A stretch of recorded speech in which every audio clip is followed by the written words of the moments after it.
Okay, Scott, recently been named the Division II National Coordinator, and I'm sure a lot of people in the Northeast don't know exactly who you are. I thought a good example of who you are was the story you shared last night with me about how your dad really got you started on this journey when you were 13 years old. Yeah, I was young and didn't know any better and was broke and I wanted money.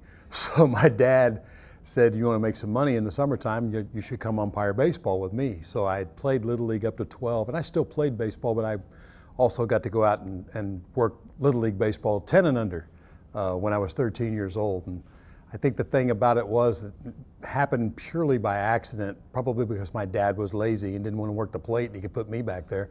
I worked plate jobs from the time I was 13 all the way through my 16-year-old year. For 3 straight years, all I did was work nothing but plates. Then I went to pro school and got a job in pro school, but at school you found out that the Cadillacs are earned behind the plate and Chevys are earned on the bases. And when I heard that, I thought immediately of my dad. And so he probably did me a favor and got me into the game and got me engaged at a young enough age that it was something that I really wanted to do, and turned out okay for me. Absolutely. When you think now in terms of the foundational learning in terms of plate work that you were able to glean from just working constant plates, working twice a day on the plate, how much did that help you as you eventually excelled in pro ball and eventually in college ball as well? No, I don't know that you really ever get it completely right. We're always looking for that perfect plate job. There's only one game out of the thousands that I've worked that I can literally honestly look at you and say, I'm not sure I missed a pitch. There's always 2 or 3. There's always 4 or 5 that they're going to grab. I mean, look at Questech scores in the big leagues and see what those guys score. I mean, you're seeing a lot of pitches. That means they're missing a few. And it's a perfectly acceptable score. We're going to make mistakes. One of the things that COG teaches that I love is when they put the colors on the corners, off the corners of the plate, because it makes guys understand and realize and track the ball all the way through, and they don't really understand that they're not tracking the baseball the way they should. And that was something that I've taken from Darren and the teaching that Darren and John are doing at COG, and really taken it to another level. And I didn't go that deep when I was young. We probably didn't think about that when I was young, but at the same time, the perspective's still there. Pitch still has to be a strike. It's still got to be there. You reward pitchers for being in the area, but not too far out of the area. So I think it comes with repetition. It's not necessarily the fact that you perfect your skills or make adjustments to your game. It's just more about seeing pitches. One of the things we talked about yesterday was the fact that guys are complaining about guys who are working in the minor leagues coming back and taking their jobs and getting their games. Well, you know what? A guy who worked minor league baseball for 5 years has seen more pitches in 5 years than a college guy who knows nothing but college baseball has seen in 20. So there's a big difference, and there's something to be learned from those guys coming back from professional baseball, and hopefully you can take that to your game at the college level and be able to improve. But for me, it's all about getting back there and wanting to work. Best advice I can give to a young guy is, when you're that guy who comes and works with 2 veterans, bring your plate gear. And be the guy that wants to work the plate. They may not let you because they may have the rotation already set for a purpose, but be the guy that's always ready to climb back there, because you learn more from getting back there and doing it than you do watching somebody else do it. Now, I had never met you until this past summer and spent a few days in the clinic environment with you. And then subsequent to that, a few months later, I learned that you've been named the Division II National Coordinator. And my immediate thought was, Scott was born for that job. That said, what is your vision for the Division II program that you are now in charge of? I think one of the big things that's been missing in Division II is the fact that there was no uniformity with the others. Division I and Division III were very much in line with what they were doing and trying to move up that process. And there was a big black hole. I think umpiring generally looked at Division II baseball as there was a black hole there, and what do you do once you get into that black hole? So what we've tried to do is throw some dirt in that hole and be able to get guys to understand that when you're coming through the system, the NCAA is providing an umpire development program Just like professional baseball, minor leagues has a program that you go from rookie ball to short A to A to double A to triple A, and you don't skip a step. Maybe not to the skip a step point in college baseball, because I think a guy that goes to Appleton and works the Division III World Series is ready for Division I baseball. So I think there's two paths to take, either D2 or D3, and from there progress and get into the next level. It's always got to be about the next level. You know, don't be settling to be a guy who's a Division II career umpire. Go try to be a Division I umpire. And I think that my task is to be able to get a system put together in Division II to get guys advanced. Now, in your role, you're obviously going to be doing a lot of observing. You're going to be doing a lot of evaluating. So I think it'll be positive for the people listening to this interview. It's always good to know what somebody in your position is looking for. So what are the things that you value in an umpire in order for you to check off on them and have them advance to, you know, a regional level or even further? Well, I don't watch base jobs, I can tell you that. I'm going out to look at a guy watch the plate. You know, I want him back there in the action. I want to see how he reacts to a coach climbing on him on balls and strikes, and does he shut the dugout down and do the right thing, but do it in the right way. That's even more important than handling your business, to handle the business correctly so that you don't adversely affect the game. I really look at guys, the judging for me, when an umpire walks on the field, I judge him from the very first step inside the gate. How do you carry yourself as you walk to home plate? Do you walk with a purpose? Do you go to home plate ready to do the job, or do you kind of look around and check out the stands and stop by the coach's dugout and shake hands and hang out with the coach or the players for a couple minutes? Once you walk on the field, it's kind of like that movie that Kevin Costner is the pitcher in. It's just trigger the mechanism. When you walk on a baseball field as an umpire, you should trigger the mechanism and you should go into a different mode. Not too far, but not too soft either. There's a good middle ground to find, and I think guys find that along their way.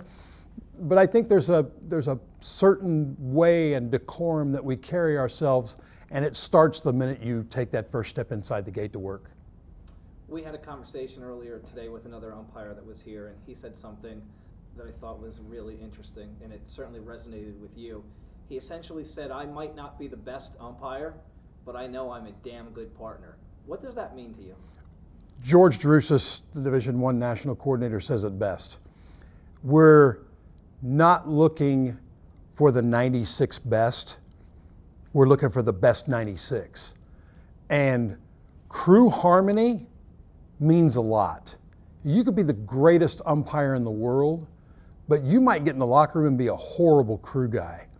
And that all goes into effect even at the Division II and the Division III levels. When we're putting you in a regional locker room with 5, 6, or 7 other guys, are you going to get along?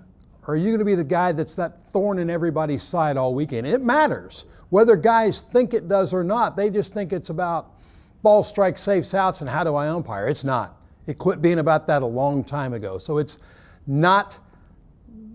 just not about just what's on the field. You got to be a guy.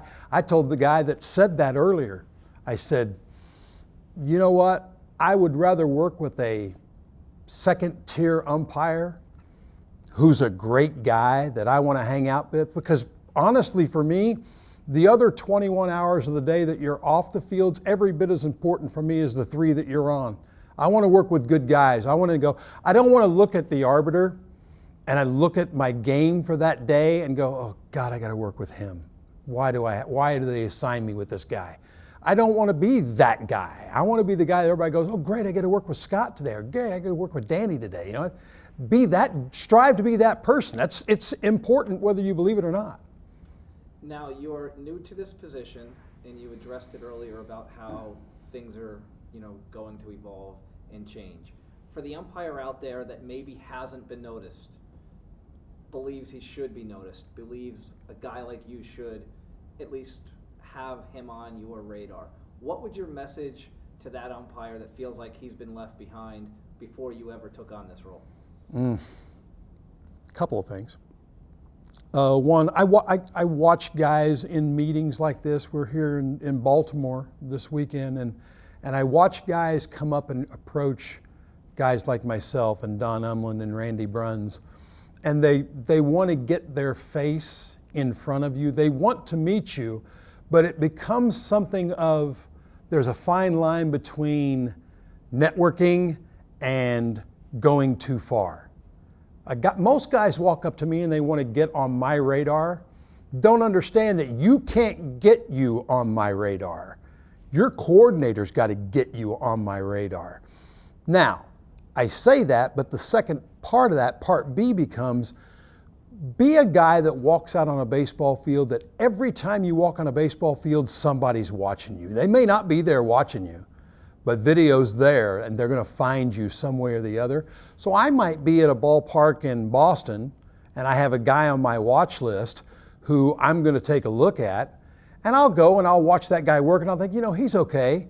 But all of a sudden, out of nowhere, there's a guy working third base that day that's going out there just busting his hump and running hard and getting in position and doing the right things and making everything look good, that I'm going to call the coordinator who's assigning that game and go, okay, your guy was pretty good that you sent me to see, but tell me more about the guy that was working with him. I mean, that's how you can sneak on a radar without it maybe being your coordinator. Because if I'm seeing a guy and I see it with my eyes and I see that and I know what it is, although I can't explain what it is, but you see it, you know it, you can get on a radar pretty quick if you're a young guy that's working with a guy that I'm going to see, and you show some signs of it and you make me watch you more than I'm watching the guy I'm there to see. Couple more. When I first met you was at that clinic in Indianapolis, like I mentioned earlier. And it's a shame I was not recording this, but one of the most fascinating things I saw that weekend was you and Darren Seeley discussing may not be the... We were probably fighting. About a simple mechanic. Both of you believed wholeheartedly that your way was the right way, and it's irrelevant who was right or wrong. It was just the passion that you two had for at least 35 minutes just about this mechanic. So with that as the foundation of my question, where do you believe attending clinics and learning and improving in that fashion, where do clinics fit into the whole equation from your perspective? Big time, big time. It's everything. I told the guys in the room, I said, when you quit learning, you begin to die. And if you're a guy who thinks you don't need to go to clinics because you know it all, your career is about to end, whether you believe it or not. It's going to happen. You got to learn and you got to get better. You got to get better every time out. And if you're not, I know guys that have worked World Series that still go to clinics because they want to get a different perspective on something.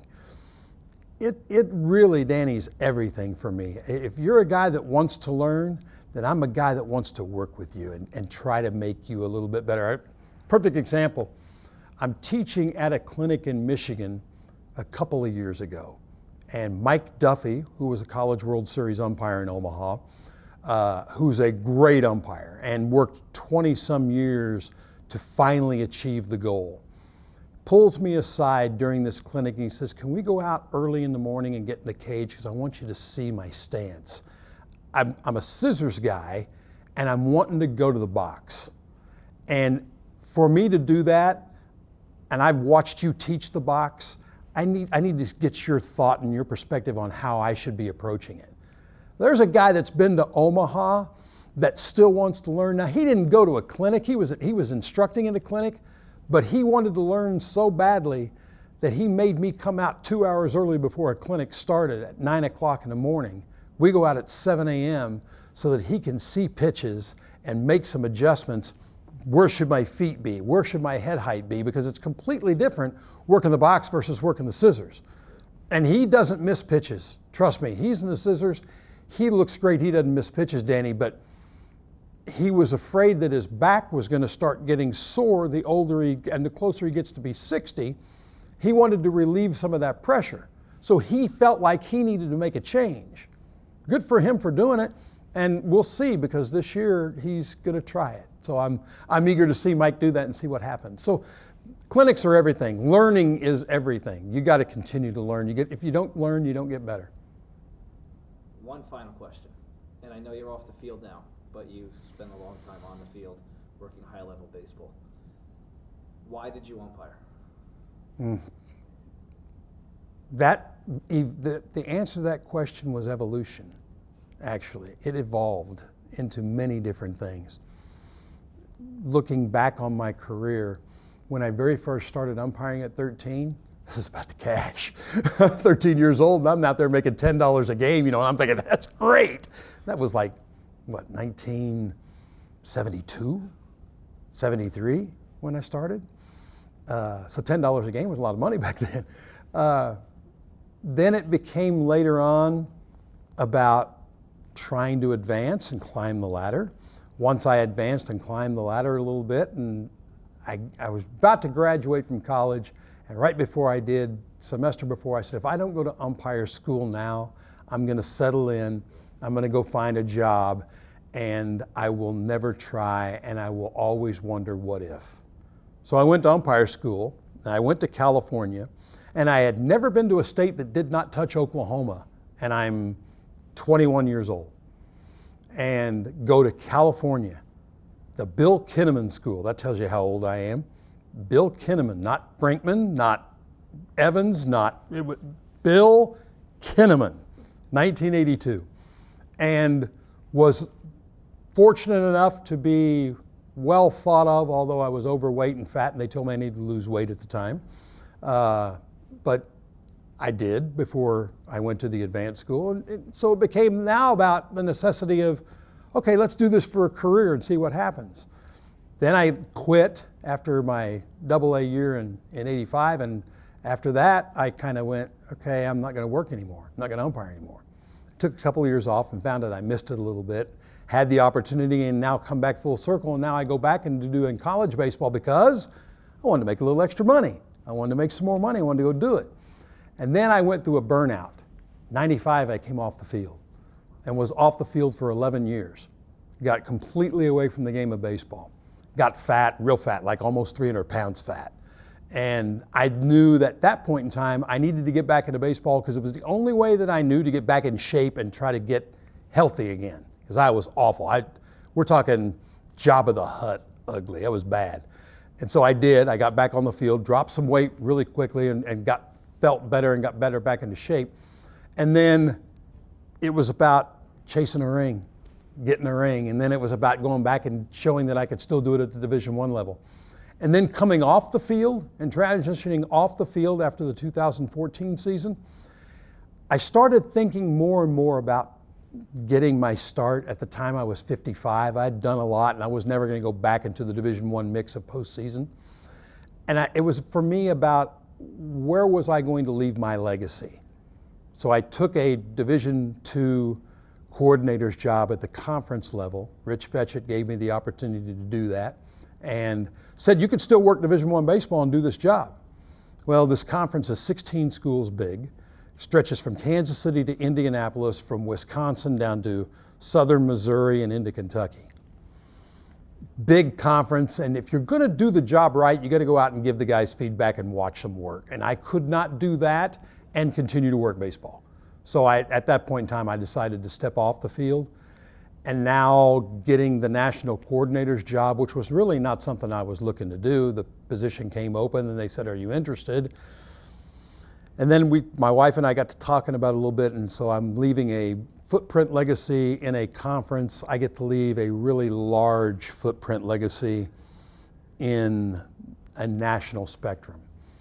And I felt like it would be an honor to my dad, who got me started. So that's why.